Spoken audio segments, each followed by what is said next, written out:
What was your favorite album when you started working at the county? Can you remember? 1977. Yeah, Well, there's some good choices there. No, well, it's kind of what I grew up through college. That it had to be the first two albums of Led Zeppelin. It was a Joni Mitchell. Okay. Wow. Because I was working a factory job in high school in summer, and just to kind of get my mind off the rote stuff that we were doing, I could end up singing the entire album in my head. So Zeppelin 1 or Zeppelin 2? No, I'm talking about Joni Mitchell. Okay, all right. I was going to say, all right. And I'd say it was some really heavy rock and roll I could just escape from. I mean, and I discovered later that in the 80s it would have been Def Leppard. Oh, yeah. I saw that soundtrack. Arena rock, yeah. Yeah. That was your jam. Yeah. We went from Joni to Def Leppard. Yeah. My 30th birthday, I went to see Ozzy Osbourne at Lakewood Civic Center. Wow. R.I.P. We went paint and everything. It was wonderful. You did? Did you really? Oh my gosh, Okay. I need a photo. One need exists a photo. somewhere. Can we get that for the album cover of this podcast? Yes. Yes. But no bats were harmed, I'm sure, though. no, not at all. So I have seen you dance, and it doesn't seem to matter what music is playing when you dance. Have you ever seen this guy cut a rug? No. I don't think so. No, it's amazing. He moves. He explores the dance floor. And I don't know what it is. Stu, you've seen it. And we're getting the thumbs up from him. He's got moves. This guy has moves. I can't dance. I don't. I'm a horrible dancer. That strikes me as odd because you have such a musical and entertaining It doesn't personality. translate to my body for some reason. This guy, I believe does. he can. I actually could believe and would bet that you can dance with a partner dance, like a waltz or a ballroom. Well, you think so, but I'm not Salsa. good. I'm not good at lines, memory lines in plays to get them exactly the right, and I'm not good at dance steps.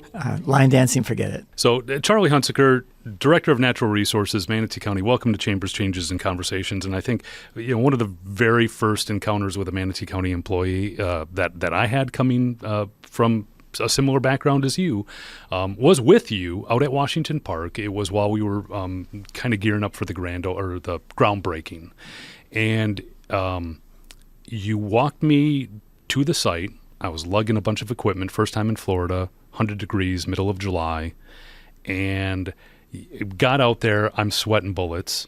You're cool as a cucumber. I turned the camera on, and I was like, tell me about Washington Park.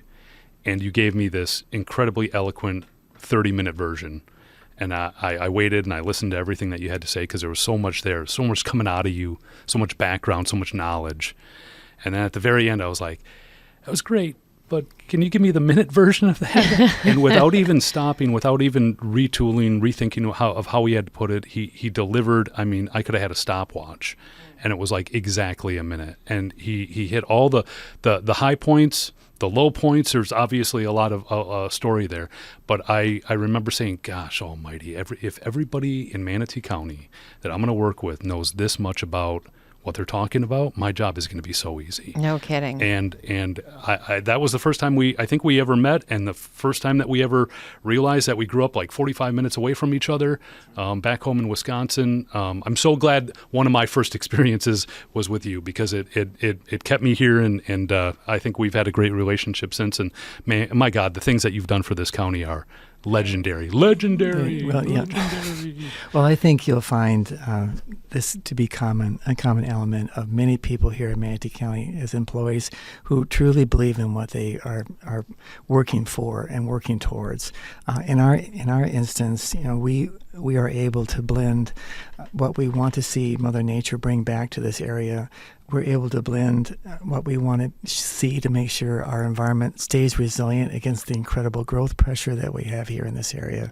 And we believe in making those lasting things, because in natural resource restoration, you have to think in decades to have the outcomes you have.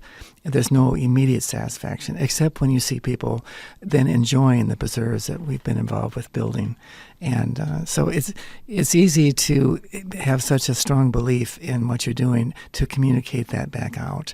You just have to look inside, and the words come easy. So you are the longest-serving Manatee County employee, right? Is there anyone that beats this? I don't think so. 46 years. 46 yeah. 46 years. I don't know. And I don't think so. what I want everyone to know is most of us can't even keep up with you. Yeah. Like, so Right. this is a matter of like, wow, to have this kind of not just knowledge and longevity, but like energy too. You come and I'm like, kind of keep up with you. He's running circles around me. So Charlie, I'm curious. You haven't always been the natural resources director. You've worn many hats at the county. What was your first role? It was head of comprehensive planning in Manatee County. I took an interview from my left graduate school in Tallahassee. I was told to report to Bradenton for an interview that started like at 10 o'clock in the morning. And I remember this was 1977. And I asked for some directions. Anybody know where Bradenton is anyway? And they said, well, just go on down US 41 and take a left. You'll be fine. And so when I arrived at Brandon, in 15 minutes before my interview, I realized this is not it. I didn't go far enough. And so I had to call my then director, Charlie Carrington, the planning director, and apologize profusely. But he put up with that and brought me in. So you had maybe an afternoon interview instead of a morning interview. That's right. So you did that job, and then walk us through, what did you do next? Well, we were charged actually with preparing the first in-house comprehensive plan for the Manatee County. And coming from an environmental background out at FSU, I was charged with writing the water, the wastewater, the conservation, the recreation, and the coastal zone elements of the comprehensive plan. And my colleagues around me, Carol Clark, who's still with us, and others, were also hired in that same vein to write their elements, housing. And after finishing those plans for water and wastewater utilities, I felt that in a planning role, that was going to be it. And we were hoping that people would implement. I realized that the utility system, at the time had a $70-80 million budget, was actually going to be the department that's going to build what we were planning for. So I talked to the director then, Dick Wilford, in being able to go over there and serve as their planning administrator. I kind of created the job and began to play a role in implementing the improvements that we sought. And that's how we were able to be at the right place in the right time to capture EPA construction grants for actually building the North Regional Wastewater Treatment Plant, the Southeast Regional Wastewater Treatment Plant, doubling the capacity of the Southwest plant, and then moving on from there to increase our water supply program, and kind of fell into that role. And for the years that went there, I moved up to become assistant director of the utility system, and for that, it's for like a 4 bingo years. card for Yeah, Manatee I County. know. And then help put in the spillway for the dam. The emergency spillway. Yep. We were there watching the water rise with our 3 gates open full on, and realized that we were going to lose the reservoir if it kept raining. Luckily, it did not, and so we instituted a bypass spillway, and I was a project manager for that. But that was about 1984. But I went from there to assistant city manager in Clearwater. I was over the police department and the public works department and the marina and other things. And I got the ability to really learn a little bit about county, city government at that location. I kept reading the newspaper, though, about what was happening down in Bradenton, Manatee County. You missed it. When the chance came about 3.5 years later, I came back. So you were just gone for how long?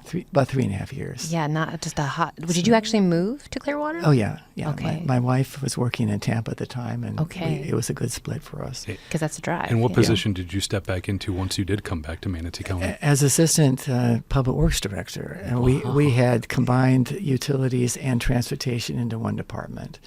And again, Dick Wilford was still the director, and I stepped in to be the assistant director for public works. Okay, but wait, you also did all of the government affairs before we even had anything named that way. Yeah, I was working with our legislative lobbyist, Jocelyn Hong, through her iterations in different companies. From 2000 to when I left that role, brought in $130 million of appropriations congressionally for things like our reclaimed water system, the beaches. There was a Hope 6 housing grant that rebuilt Rogers Gardens, and the application was at the bottom of their priority list. And Jocelyn heard about that, and she sat down with me, and we tried to elevate the application. Senator Connie Mack was in his last year in Florida. They wanted to give him kind of like a goodbye for your service gift. We brought that forward to his staff, and it was elevated to, I think we turned $56 million to help rebuild what is today Rogers Gardens. That was a big step forward, and That's we were amazing. able to do that. So it's the right place at the right time type of functions I've had. Anything from taking the Army Corps and the EPA to task for their plan to place Tampa spoils 9 miles offshore of Anna Maria Island. We fought for that.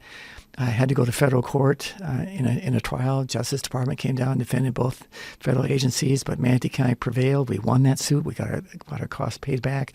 And the EPA had to find an alternative location about 38 miles out in the Gulf for the disposal instead of 9. Yeah, no kidding. And what that would have done. Yeah. So if we can shift a little bit into, because I want to get to one of your main passions in natural resources, like, tell us about your department and tell us sort of like what most people maybe don't know but should know about the Natural Resources Department. Well, it starts out from a standpoint of understanding what the core mission has always been, taking care of the lands that we have acquired, the public has acquired by referendum and by grant support from the state of Florida and federal governments. We serve as what you might call the national park staff that you witness. Those staffs are involved in the restoration of environments, the husbandry of the wildlife, the important plants and animals of Florida that are on these properties, visitor services, capital improvements on those locations, and maintenance. So that's an entire division devoted to that. And we've taken on, so that's one. And secondly, we've taken on another role in more active restoration than you would normally expect. We are now rebuilding wetland systems in the lands that we've acquired. Emerson and Robinson's water features that you see there are all man-made, and we let Mother Nature do what she needs to do to bring with the input of tides, bring life to those properties, and we've seen it happen. And also, I picked up a little 27,000 acres out there at DeWitt. I was involved in both those public referendums to acquire that. We weren't there to stop agriculture or development. We'd put those in place to stop mining. The phosphate companies owned about 68% of the watershed. All of it, which makes up DeWitt Preserve, was in phosphate mining and was going to be strip mined, and we could not have that happen. And the alternative at the time was to buy it. And we did. My kids love DeWitt. They love playing there. We've done many hikes and walks around just in nature. Expansive. It's huge. How many acres? It's 22,000 acres. Yeah, and that was in the 84 and 86. We had a company go through bankruptcy. We had a major company vacate all their interest. W.R. Grace sold their Florida holdings, and overnight 56,000 acres came on the market in Manatee County, and then a company called Becker Phosphate out of Louisiana went through bankruptcy, and we took some of their property. And so that's that. Wow. And we have other divisions. We have an informal outdoor education division dedicated to providing 30 or more opportunities a month for free to people, classes as small as 5 up to 25 or 30, talking about all things nature, from the stars down to the soils that you're walking on. And that's a wonderful way to get to not only to our public school system, but to homeschool kids, some of our private kids. The private school kids, they'll come there, they'll do a project in addition to teaching them about what they're learning about.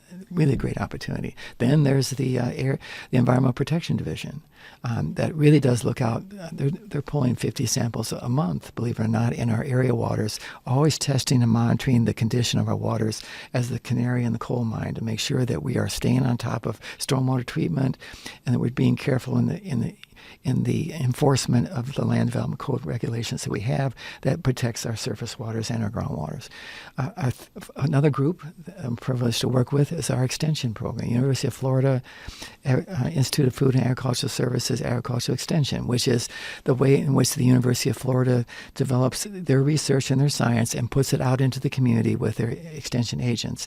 And that can be anywhere from 4-H activities to commercial horticulture, vegetables, cattle, husbandry, the whole gamut of things that you associate with agriculture lands in this division, and it's a division of our department. It's very, very exciting. How many of those departments, I'm curious, and I'm going to get to my other question about some of the shifts and changes that you've seen over the years.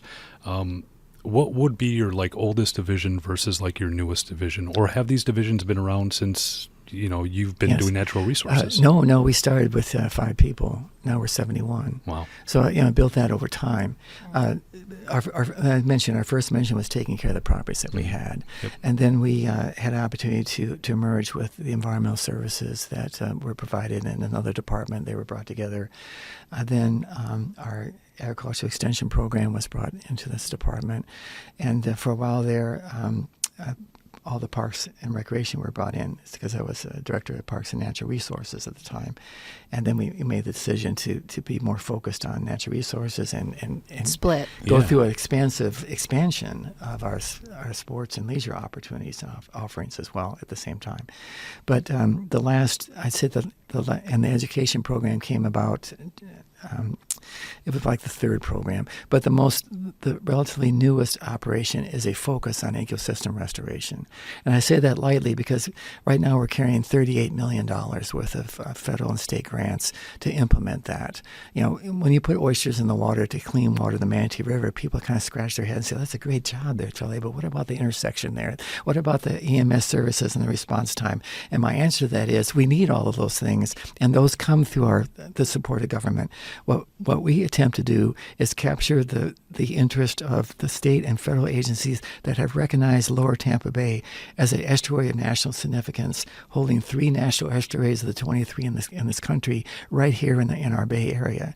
And with that recognition comes a focusing of state and federal grants that we've been able to take advantage of.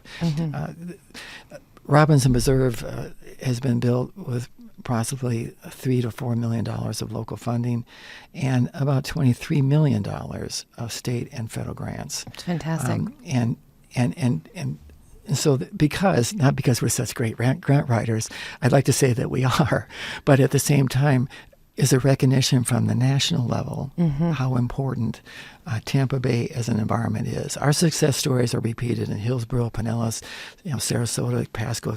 We're in a very special location in this country, and we have an obligation to protect and preserve and enhance this very special environment. This is not Cleveland. It's not. Yeah. No offense, No Cleveland. rub on Cleveland. We're just different. A great Hall of Fame, Yeah. Rock and Roll Yeah. Hall of Fame. We are a coastal county. We have these incredible waterways. What do you want people to know about their environment here in Manatee County? Like if they ask you, what's the state of our environment in Manatee County, how might you answer that? Well, to begin with, the Manatee River is totally contained within this county. So many locations have to rely on what's happening upstream or worry about what they're doing, what happened downstream, or as rivers course through counties or even states. But here in Manatee River, it's all up to us. Everything that moves through the river lands in Manatee County in terms of rainfall and ends up in the Gulf. So we're responsible to maintain and make sure that the land uses around it continue to protect that valuable resource. And then with the Braden River is even a part of that. Mayaca River has become very important to us because it's on the edge and fringe of the challenges of redevelopment. We're seeing that play out right now. It is also host to most of our agricultural programming. And if we're going to sustain and keep diversification of agriculture, we have to be very careful on the land use decisions we make there to allow those programs to continue with the viability they need. Farming is not a profitable business, but you can't never argue with someone about what they say. Never argue with a farmer with a mouthful of food. Right. No farms, no food, and it Right. really comes home to that. We'll get imports from someplace else, but there's food security issues that go with that, and just the whole idea about the lifestyle. You mentioned changes I've seen since 1977. When I started working here, 3 of the 5 members of the board were agricultural holders, farmers.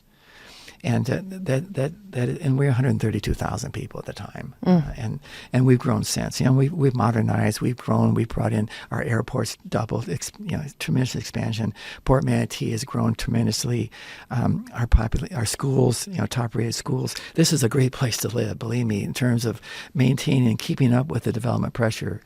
And one part of that I'd like to believe is how our Board of County Commissioners, past and present, have identified that the natural resources that enrich our lives let us take, and give us that break from the traffic on Manatee Avenue, That seems to be insolvable to get to the open spaces that we've been able to capture and maintain, and to nourish the taxpayers who voted for our referendum to allow us the funding to acquire more lands and to be able to maintain them and restore them where we can is a very important wedge into what would be an overwhelming development pressure. And so we're working very hard to, as they used to say, restore the balance. And keep it working for the benefit of everybody here in Manatee County, for the economy, and I'm not haven't even talked about the beaches yet. Yeah, So I know. Oh, we're going to get to the beaches. Okay. You see, we seem to have a board that understands the importance of that next generation of farmers, and Yes. a lot of those skill trainings, maybe even that first introduction, kind of runs through natural resources. Can you tell us what natural resources in Manatee County does to foster the growth and interest in that next generation of ag professionals? Yeah, well, that's the extension program underlined and defined. Yeah. It gets a small farmer the ability to understand what they might want to do with the 10 acres that are on their property, the challenges of maintaining that for even you can make a living. On 10, 15 acres, you can, if you're careful about your inputs and what your expectations are to market the products you're doing, whether it be high value beef products, meat and poultry, or vegetables, and other things like that, or agritourism. If you're in the right locations to bring people in onto your property, all those things are part of what Extension does. It teaches.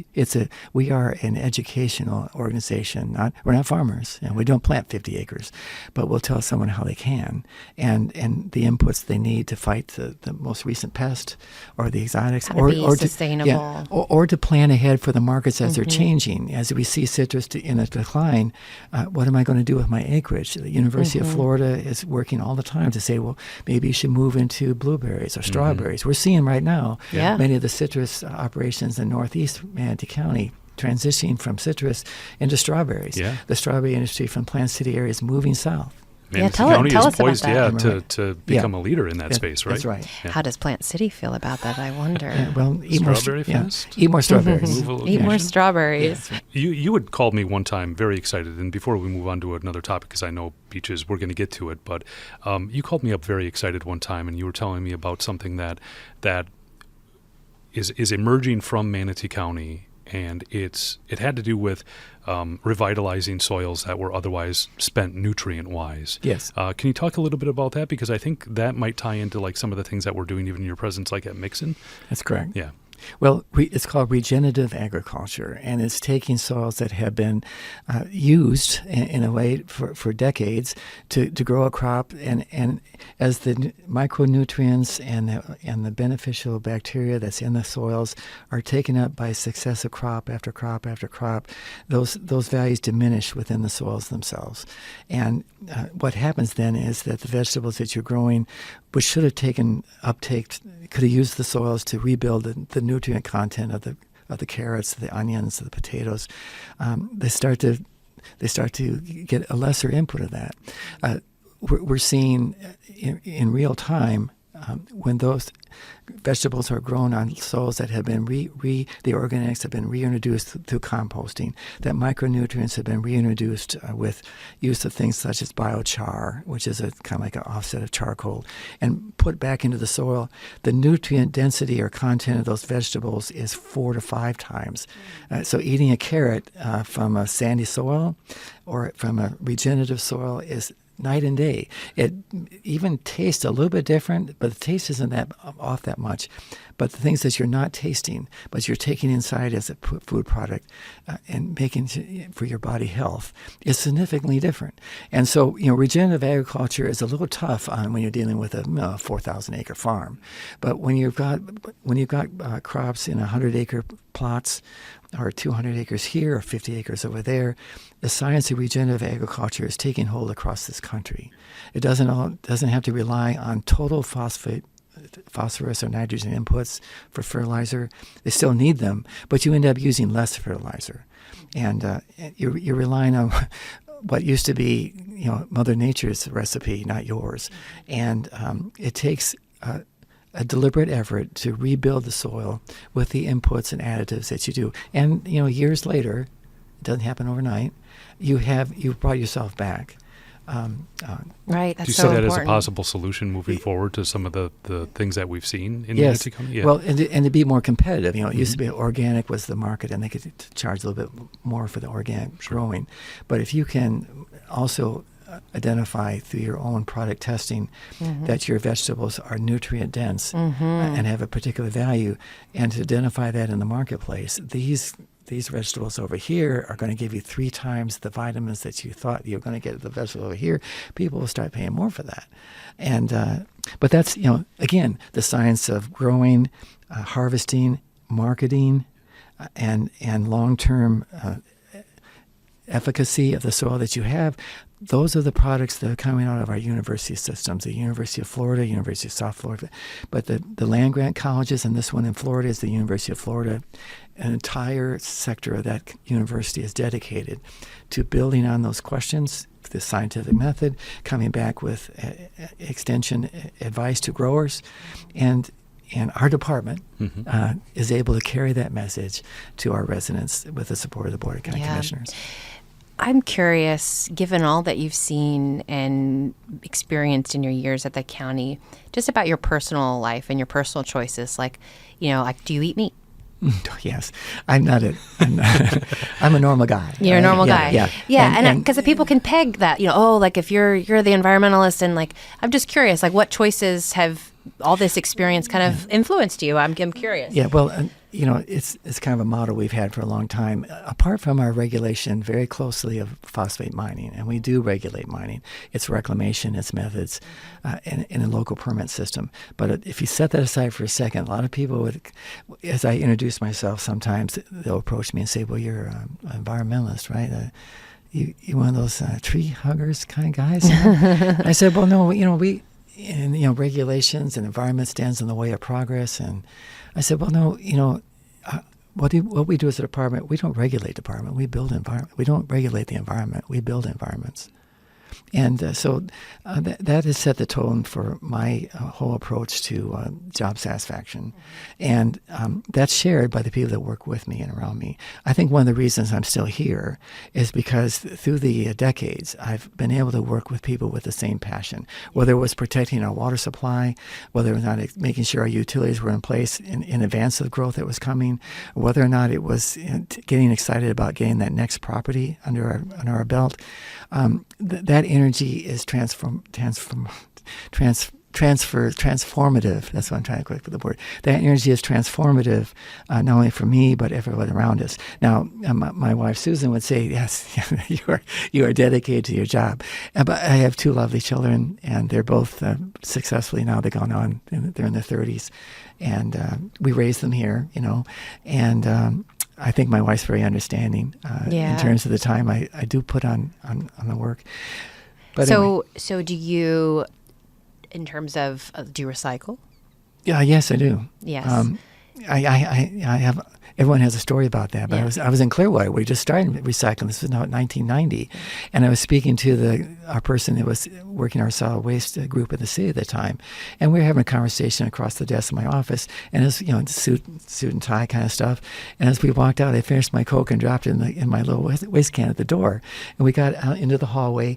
He stopped, turned around, and says, I just can't let you do that. He walked back in and grabbed the can out of my basket and walked away with it. And that had such an impression on me. I said, you're right. I can't do that. And so I've developed the same thing. Mm-hmm. If I'm walking through a preserve, it's not above any of us to stop, dig into the woods, and get that can out of there. That doesn't and that belong. kind of stuff. Yeah. Right. What about gardening? Do you garden? I've just started with raised container gardens. Yes. Courtesy of Costco or something like that. No ad there. But you growing flowers or plants or both, like tomatoes okay. and peppers. And I've learned the value of. I've learned the value of fertilizer and organic food. So I mean, it's Makes a difference. It's very easy. You screen patio, you get some stuff going on. But I'm not a green jeans kind of guy, though. What kind of peppers are you talking? Are we talking bell pepper? Not the hot stuff. All right, I was going to say. Yeah. My daughter went to Austin and came back and wanted hot spice and everything. I'm still not that way. All right, so in December 2023, Manatee County completed a $10 million shoreline protection project on North Longboat Key. just months before multiple hurricanes caused record storm surge and flooding. How did that project validate the role of proactive coastal investments, and what lessons did it provide for future resilience planning, namely the wildly successful sand sifting operations that would follow the 2024 storm season? Well, what we're talking about there was the need for the north end of Longboat Key, an area we typically do not manage because we are focused on our Anna Maria Island shorelines, leaving those responsibilities to the town of Longboat Key. But they were faced with some major investments in coastal structures to intercept the lateral movement of sand off the north end of the island into Longboat Pass. And so we had a mutual goal there to keep the accretion of sands into the navigational channel of Longboat Pass being a hassle, right? And also provide some immediate protection to property that Manatee County still had some role in controlling. Beer Can Island, for lack of a better term. Yeah. And so it was a dynamic area of constant erosion, accretion over decades, but it was facing some steady and continuous erosion at the time. And the answer to that, of course, was to provide some coastal structures to intercept that sand movement and hold it on the island, not let it continue to drift into the pass. And we were approached. This town Longboat Key approached us with help. Can you help us financially make this possible? And the agreement was, of course we will, because it helps stabilize not only the north end of Longboat Pass, but it also plays into how we manage the south end of Anna Maria Island around Cortez and Coquina beaches. Passes are like a vortex. They pull sand from the beaches on either side of them, both in, out, and ebb shoals, flood shoals, things like that we all talk about in the nomenclature of beach renourishment. But they are like a vortex. And so oftentimes you'll see jetties and groins around passes to keep the sand right where it is.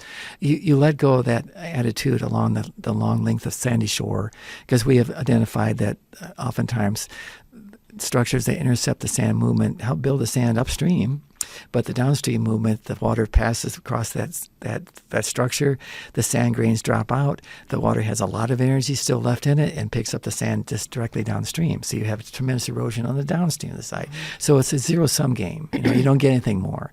And in terms of building and holding onto a beach, so we take our sands from offshore locations. In this instance, we're benefited by the fact that we're on the south end of Tampa Bay, an enormous inlet that has an enormous sand delta on the outside.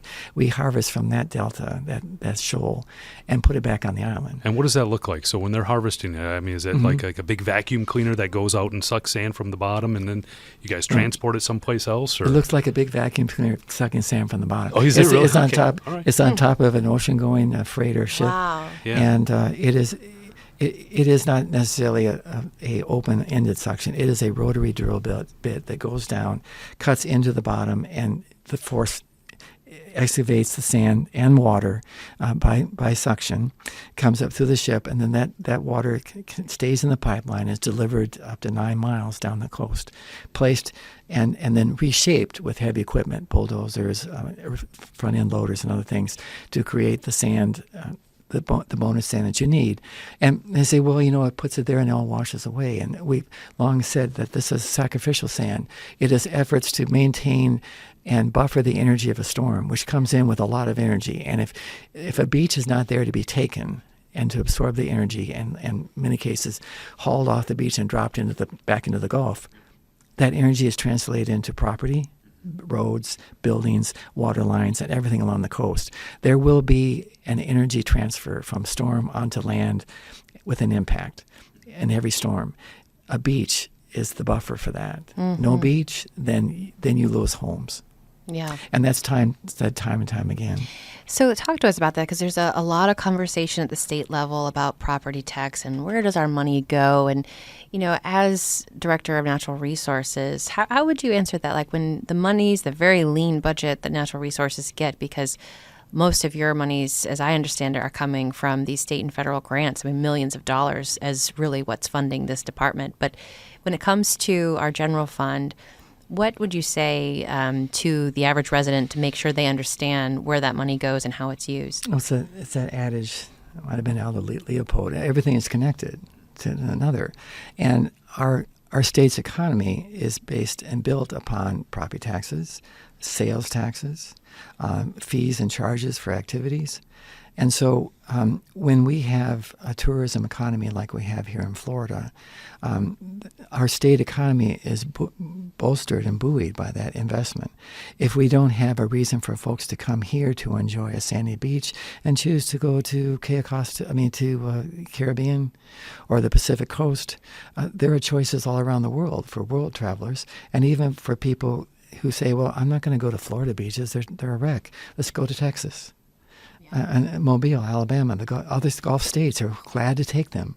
And so, tourism is a big part of our economy, and the sales taxes that are generated when they're here, hotel stays, food, and that whole thing is a mountain of funding for this state. And if we lose the ability to reward travelers who come here to want to experience that, they'll stop coming.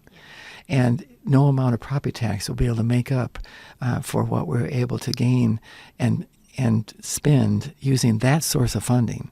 And that's why it's important to protect it. It's not. A lot of people say kill a goose that lays a golden egg. That's not it. But we have resources here that support reasons why people want to come here, and then decide maybe to move later and raise their family here and bring jobs and opportunity. It is all connected, and it begins in many instances with the reason why people want to start their life here. I was one of those people. Casey was one of those people. I was one of those people. Yeah. You were one of those people? Yes. Yeah. Weather notwithstanding, we have some great national parks, state parks, and I'd like to think in Manatee County, a wide net of county preserves that many people misplace for state parks. They said, no, this is not a state park. This is a county park. That's right. Really? I say. And free. Today they're free. They are. Yeah. And I'd like to say I hope they will be, because we pay property taxes for services, and we find that our preserves do not draw a lot of cost to keep them going. If they're built correctly, Mother takes care of itself, right? So in this instance, I think the preserves are there. I see so many times large families coming, all nationalities, all persuasions.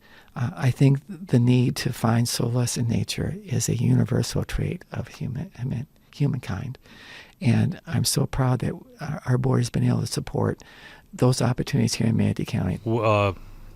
Favorite preserve? I know it's probably difficult since they're all, you created a lot of them, but which one stands out in your mind as the one that it's like, if you're spending your last day on Earth and you had to pick one preserve to be at, which one would it be? That's unfair. I know. What a gauntlet, Casey. I just think it's a great question. What are your favorite children? Right? Oh, come on. There's got to be one. No. There are two things. Well, no. Gosh, no. There are three things. Gotta give me three. Give me three. You can right? have five. Give me three. Okay, three. The first thing that stands out is Emerson Preserve, Emerson Point. That would have been a subdivision. Sure. And the Horton family that sold that to Manatee County in the state of Florida made a wonderful decision back in the early 90s to make that happen.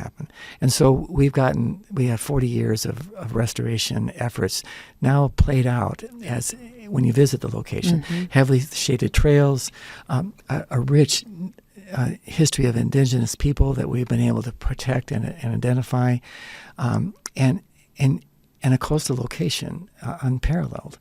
And so Emerson Point is 330 acres as the crow flies, probably 150 acres of dry ground. Okay. And a wonderful location, followed by Robinson, of course. Okay, so Emerson's your favorite. Yeah, well, only because of its maturity. Okay, gotcha. And I know that Robinson will reach that point too in another 20 years, because it's so hot out there, there's no shade. Well, give some time. Yeah. Because you plant a tree. The important part is when you plant a tree, you're helping the next generation enjoy it, right? That kind of stuff. So that's what we've done there at Robinson, because we had to build that almost with bulldozed and earth movers. It was just a farm field. And what you see today is a variety of recreational opportunities and a size large enough that there's room for all things. Yogi Berra says, you come to a fork in the road, will you take it? And a lot of people say, well, we want trails for bikes, but we don't want to run into bikes. Sure. So then I said, well, let's just have trails for walkers and trails for bikers. And there's enough room that we can have both. Yeah, the low impact rubber. That trail was a big deal. Yeah, we brought that in. It's a big deal every time I walk on it. I feel younger. And it's a waterfront location like Emerson. essence. You have all access to the fishing and boating and the kayaking. The occasional dolphin you'll see in there. Bet. Manatees even. Yep. So, Robinson. And then I think I have to say, from a standpoint of critical mass, our efforts in the 80s to combine and then acquire and now manage a 22,000-acre county park is pretty rare. Yeah. Maybe not out west, sure. But in Florida it certainly is. Yeah. And we've been given the challenge of making sure that the invasive plants that are always threatening it from the edges don't stay out. Yep. We have a game management program there. We have a hunt program, and that we have a lively population and healthy population of deer, turkey. Hogs. Yeah. Well, the hogs. But those important turkey, deer, and quail, and all the other animals for photography, for sightseeing. The birds. 40 miles of trails, on not paved, but off-road trails for cyclists. It has it all. Yeah. As it would with 22,000 acres. And we're so fortunate to have that as a county asset. And so those three will come forward. And there are 15 others, I might add. But this is definitely a part one podcast. I think we need a part two. I know, I understand. Real quick question. So these preserves and the preservation we're doing, what does that do? Because, water supply has been a topic of a conversation. What are these preserves doing to protect our water supply? Starts with flood storage. Yeah. We witness the fact that as we get more and more impervious areas, stormwater is going to go somewhere. Yeah. And folks who have driven through the most heavy storms, like Helene, found that they couldn't get from Central Florida into the West Coast because water was everywhere. Well, it was flooding sheet flow across farm fields everywhere. Imagine if the farm fields were housing developments. The sheet flow would have been everybody's garage. So our natural lands provide an absorptive field and a holdback for a lot of the storm. It doesn't rain just in this neighborhood and not in that neighborhood. It rains everywhere. And so anytime you can get flood storage with natural resource lands, that's the important part. And then the important plants and animals of Florida need spaces to grow, to diversify, to advance and move, sometimes move away from development into areas that are not developed, move along river floodplains. Yeah. The natural movement abilities of plants and animals rely on water, air, wind, and you need open spaces to have that pathway for them. You don't need we've talked about the Florida Wildlife Corridor, which is a significant thing for the state of Florida, over millions of acres. But we understand that you don't need to own it all. I think that some very basic ecological research has shown that you probably need about 6 acres out of 10, 60%. And once you achieve that, in the area of study, you have created the landscape for the movement of animals, birds, and plants that will be successful. You can't expect them to hopscotch across a postage stamp of things like that, but you don't need to own it all. And that's kind of like our philosophy here in Manatee County. We're limited not only with our ability to buy these lands, but we don't want to own it all. We still have very viable things like growing food. Ranching here is still a big industry. And Florida ranchers, I'd like to say, are the first stewards of our environment. They knew and know how to manage the properties for maximizing their crop protection and also hanging on to the values of those lands. These are very spiritual families that know the value of the property that has supported their families for generations, and they don't want to mess that up. So they're able to make choices along with us on how best to manage the waters to their property, how best to manage their grazing patterns, and how to look out after that wetland and that special grove of hardwoods over there. They think the same way we all do, and they are able to control those decisions because they own the property. They're not just a member of a subdivision. And that sound means we have reached our lightning round. My goodness, Charlie Hunsicker, I've got 10 questions I haven't answered or asked you yet and gotten to. We're running a little long, so I agree with you. Part 2 is definitely going to be necessary. So, lightning round, world famous, Charlie Hunsicker, world famous. Quick questions, even quicker answers. Are you ready, good sir? I am. Okay. Question number 1. Wisconsin winters or Florida summers? Wisconsin winters. Norwegians say there's no such thing as bad weather, just bad clothing. Okay, gotcha. Camp Randall or Lambeau? Oh, it would be Lambeau. Okay. Because I'm a true graduate as you at Wisconsin. Yes, sir. But Camp Lambeau Field is a tradition that there's something special that is unnamed. Yep. Yes. You walk out and you're like, yes. Biggest environmental win that people don't see? I'd say protecting our coastline from ocean dumping. Perfect day outdoors, on the golf course or on the trail? Well, I grew up on a golf course, so I'm going to say golfing. I got you. Golf, my passion. Speaking of golf, if Natural Resources had a motto in the scorecard, would it be play it where it lies or leave it better than you found it? Leave it better than you found it. That's the whole philosophy behind our restoration division. One small action that residents can take to make a big difference. Continue to recycle and watch where you put your trash. And of all you've been a part of, what project are you most proud of?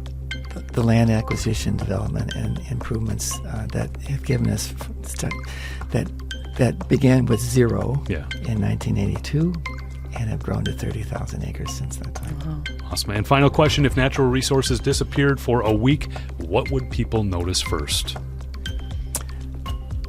Lack of an ability to find solace and comfort and calm and access to that our beautiful outdoors gives us.